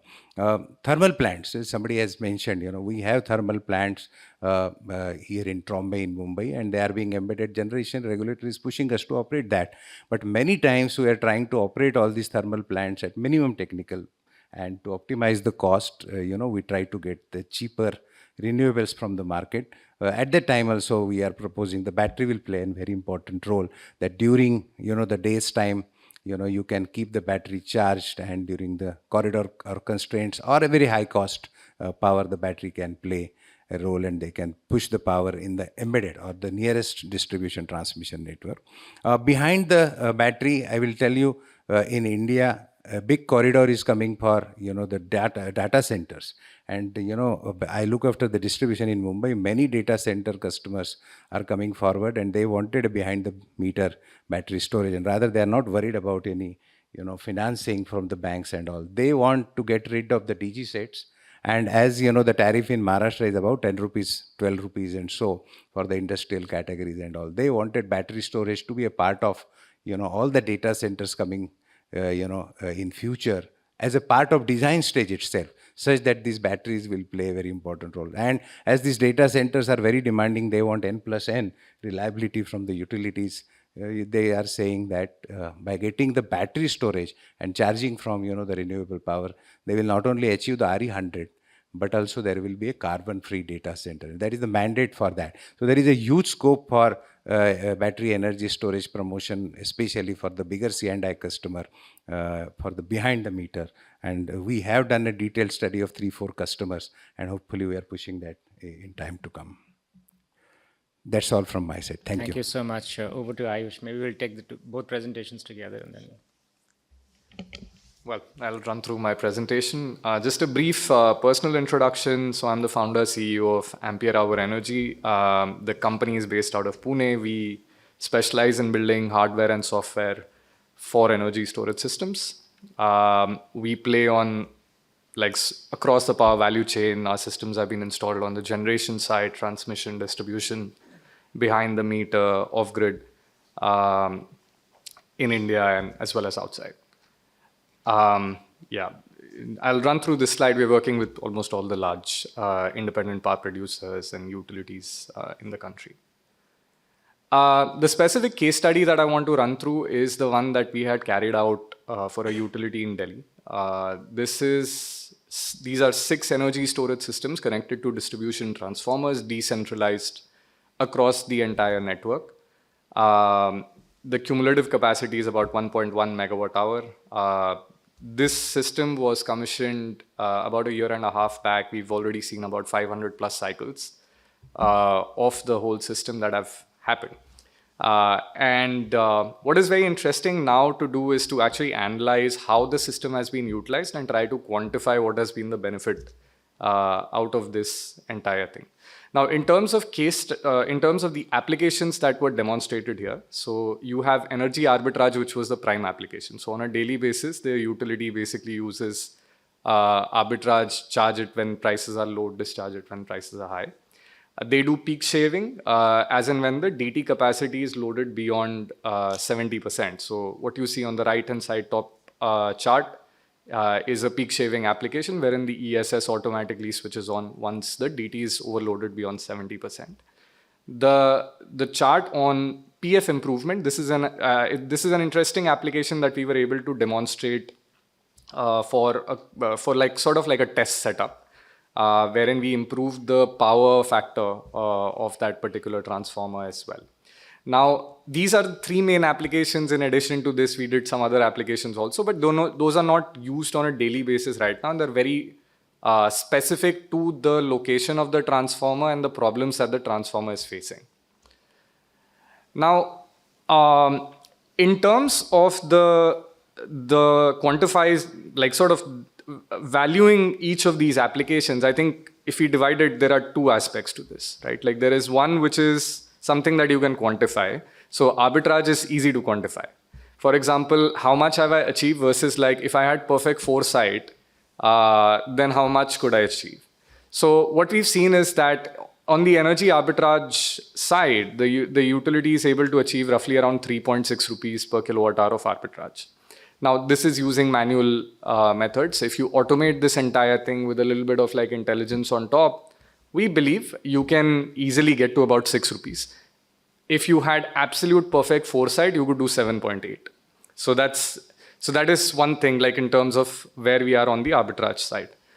On peak shaving, what we are seeing is this is now dependent to quantify the value of peak shaving. It is very DT dependent. It depends on where you are placing it, what the loading profile of that DT is, and then you can quantify it, right? Backup is actually an application which is necessary. It's like insurance, right? Like any industry that is connected to a transformer, if the transformer goes like bust, fundamentally it affects everyone who's connected to that DT, and the quantification of that is dependent on the business, and it's very hard to quantify. DSM scheduling is something which can be done. The values of this changes a little bit. We are working with the DISCOM to be able to also quantify that value.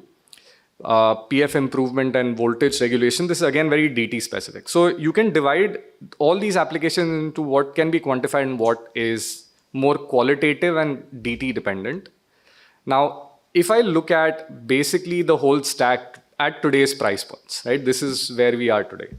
You have a levelized cost of storage, which is roughly in the range of around 11 to 12 rupees, right? Like that is if you're doing one cycle a day, for a reasonably large enough system, it's going to cost you like 11 rupees to store that electron and then give it out. Now, out of this 11, we believe just the energy arbitrage equation, which is something that you can quantify. Like today, I can do 6 rupees, assuming we have the right intelligence. Now, in addition to this, if you place it at the right DTs, which are overloaded or which are space constrained and so on, you can add another 2 rupees on top of this. And this value can be actually much higher as well. It totally depends on where you are placing it. And the only quantification for this can be done by the utility. What we see is the viability gap today is roughly around 3 rupees a kilowatt hour. So you're looking at roughly around 30%, 35%. That is the delta between creating a commercially viable use case today, wherein private sector would probably put in money from an investment perspective. Now, the interesting bit is that battery prices, while last year was a tough year because of various challenges, lockdowns in China and commodity prices going up, battery prices by and large are falling, right? And based on our estimation, where we are today versus where we will be in like, let's say 2 to 3 years time, what we see is that is the delta that needs to be covered using some sort of a viability gap or some sort of a mechanism that incentivizes storage. So it's basically a 2-year problem to solve, after which it actually becomes cost competitive on its own, and there will be private investments coming in. I mean, that is kind of where we are at this particular point in time. I don't want to take up too much more time. So, I'll hold here. Thank you so much. I think so. That was great. Great insights. Thank you, Ayush. We will. From here on, we'll start to actually get down to the brass tacks. Maybe spend the next 5 minutes. I'll call Mr. Singh also to comment on, from a government perspective, how are you seeing the, this play out? You have experience on the mobile side of storage also, having driven the transport initiatives there. Were there mechanisms used there which we could lend? We sitting in power, we're blinded by what's happening in other sectors. Maybe we could, and I saw the Energy Transition Committee report, which sets very clear guidelines around adoption of EVs now for cities above 1 million, and also can there be something similar also, in high impact areas that we consider? So maybe your thoughts, sir. I'm trying to second guess. First, like to get back to regulation itself as to when do we regulate? When there is a market failure, and when regulation can actually fix the market failure. Because if it can't fix it, then you don't regulate still. in this instant case, what's happening is that the cost is high, and we all know it. And expectation from the regulator is that the regulator somehow accommodates that cost. At whose cost is the regulator going to accommodate it? At the consumer, because no one else is going to pay for it. Even if it is VGF, it is actually you and I who's paid the taxes from which the VGF is getting paid. So we need to kind of think through the whole thing as to who's going to take that load and why. The second part to it is, I just want to take you back to some comparison, because you had Mr. Maheshwari raise this idea about SBI not having the expertise. It was in 2007 that I was posted in Delhi, and we were looking at the 3G tender. 2G scandal was kind of yet to break out, but it was kind of well known, and 3G tender was being debated. And all the service providers were giving us the same idea that this is very complex, and you can't auction the spectrum. It's going to cost a lot more, and the customer is going to pay a lot more. But today we all know that we almost earned about 80,000 crores on that tender. And the cost of mobile telephony has significantly come down. Government has benefited by 80,000 crores, but the cost of telephony has not gone up. So I feel that we need to perhaps still wait. These chemistries are still playing it out in the market, and no one is going to fund it till the time they get mature enough. It's fine, government can perhaps look at it as demonstration projects, small demonstration projects, try and see that the technology gets mature enough to become competitive. But on the longer term, I doubt if anyone is going to fund it just because some companies are excited about the technology. Because technology agnosticism is something which is always going to be there. So if hydel is going to be cheaper, then the regulator is going to ask you to pump water, or play the hydel game and reduce cost to the customer. The third aspect to this whole thing is about mobility. I think disaggregation of storage is going to be a very big thing. If India has to achieve net zero by 2070, as our Prime Minister has announced at the COP26 in Glasgow, then the first thing which can perhaps, or the lowest hanging fruit, is mobility. And if EVs, as we are trying to say, by 2050 will become 100% electric, entire mobility will become 100% electric, then a lot of disaggregation of storage will happen, just because mobility would become electric, and electric mobility would automatically take care of this requirement. I also feel that it was not very long ago that we were thinking that lithium-ion batteries are going to go higher and higher in terms of costs, but as Mr. Mishra has just shown that actually the battery costs have come down. Now, there is a national security issue here that lithium, in terms of ownership, seemingly almost about 80% of the mineral is controlled by one country, and it's not very safe for us to kind of go down that path, even in terms of national security. So I think we need to perhaps debate on all those issues and look at it in terms of an overall perspective of how the regulator or how the government should perceive it. Because when we make a report, we have options of battery storage, we have options of storage in a disaggregated way, we have options of storage in places, as he has said, where the distribution load is the highest, or where the generation load is such that we can safely store it. But until unless it becomes really economically feasible, who is going to fund it also needs to be considered. Thank you very much. Thank you so much, Mr. Singh. I think that brings us to the close. I'll just quickly summarize what I thought with it, 2 or 3 points, and then Umang, I'll hand it over to you. I thought in the distribution models discussion, we certainly had inputs on how to consider this over time, maybe as an amortized cost, consider capacity value, which Alex brought out, consider RE for CNI customers, and maybe build a model around that. So those could be additional ways of looking at how to pose to the regulator and not just look at it purely as an investment. And these could be commercially, proven even today. Just the data center example was great to hear. I think from a financing perspective, we did hear about, the capacity issues of financial institutions also. So that's something that we should also focus on. Besides, the elements, getting the financing going from a public financing perspective, what should be the measures there, maybe VGF and others. And I think finally, you brought it out. So I think we have to focus on where it still renders value rather than be seen as a cost. So how do we capture that and articulate that is, I think, the focus that we should be driving in our, the framework for investment approval, which has to be based on not just a dole or a gap, but what is it, the real value of, storage, and is the regulator, is the government recognizing all of that in the system. So we are not asking for a dole. We are very clear that there is a definite value for storage even today. And so therefore, how do we make a case for getting that approved is, I think, this should be the focus. So I'll stop here. Umang, over to you. How do you want to structure this going forward in terms of the working group? Right, thank you. Firstly, I'd like to thank everyone, for taking out time and being here. So this is just the start. Essentially, let me just take a minute to talk about GEAPP. So we are a newly launched public charity, established 2 months ago here in India, and operational for 2 years now.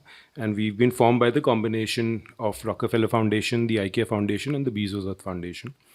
Now, what we bring to the table is philanthropic capital, to de-risk projects. In terms of next steps here and, what our focus is, so, we can just move on. And this is, these are our targets, very, very ambitious targets. How do we, help countries in their energy transition priorities? We work very deeply in 7 countries, and India is our topmost priority. We can move on.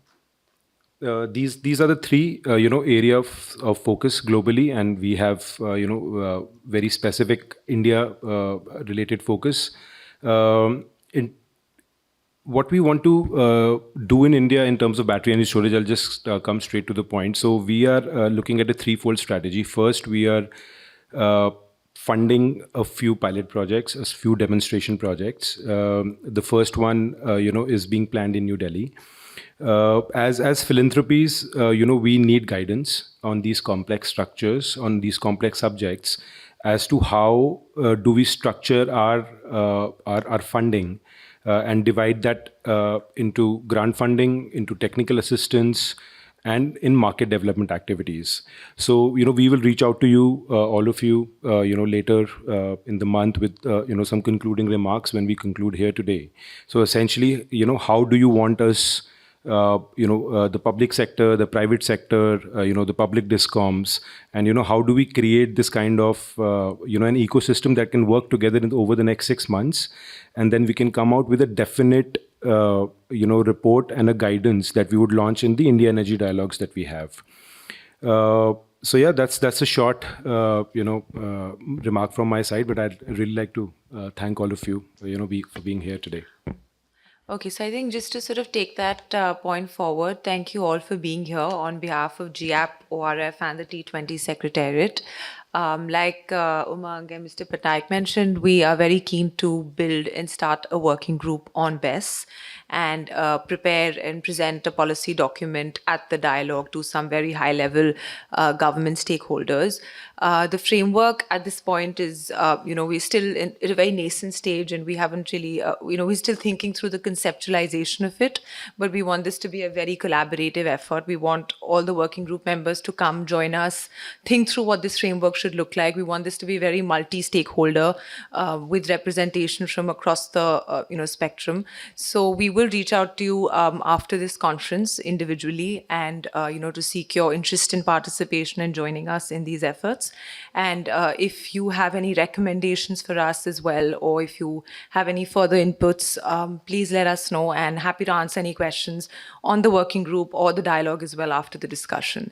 So thank you again for being here.